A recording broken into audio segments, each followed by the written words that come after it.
လေးမထားဘူးခွဲလို့တွားခဲ့သူအခု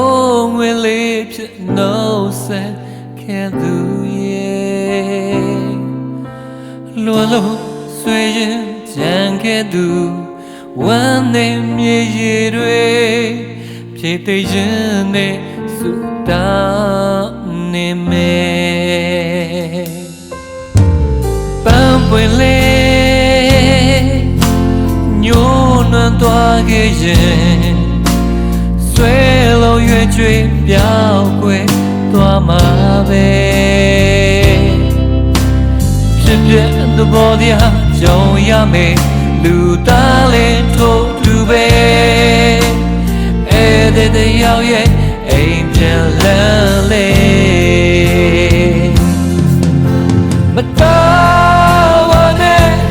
အိမ်ပြန်သူအဲ့ဒီသူအိမ်ပြန်ခီမတော်ချဘူးချိန်ချမ်းလာခဲ့ပြီအိမ်ပြန်ခဲ့မင်းသူ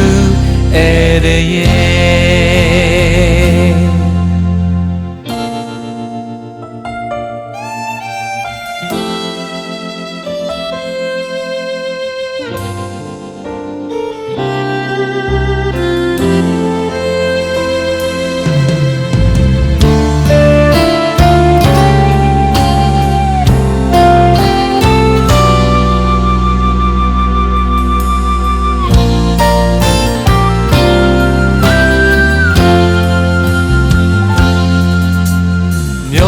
မထားဘူး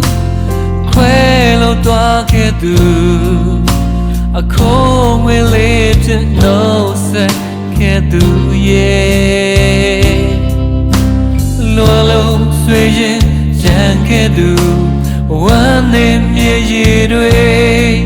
ဖြည့်သိခြင်းနဲ့စုတောင်းနေမယ်ပန်းပွင့်လေးသွားခဲ့ရင်ဆွဲလို့ရွယ်ကြွေးပြောင်းကွယ်သွားမှာပဲဖြစ်ဖြစ်သဘောတရားကြုံရမယ်လူသားလေးထို့သူပဲအဲ့ဒီတယောက်ရဲ့အိမ်ပြန်လန်းလေ